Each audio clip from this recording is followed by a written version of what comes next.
ৰোদ পোৱাবৰ কাৰণে মাতিবা নৌকা, ৰ'দ পোৱাবৰ কাৰণে মাতিবা নৌকা, ওলাই দেখোন আহিলে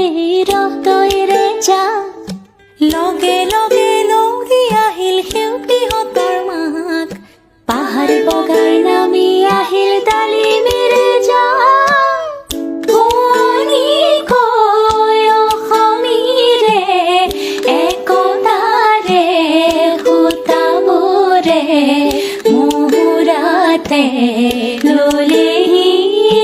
পাৰ, ও আইতা আইতাও এনে আইতা নাচনি, তাতে নাতিনীৰে বিয়া, অসম আকাশ পোহৰ হ'ব উৰুলিতে দিয়া, ও আইতা আইতাও এনে আইতা নাচনি, তাতে নাতিনীৰে বিয়া। ho ho ho ho ho ho ho ho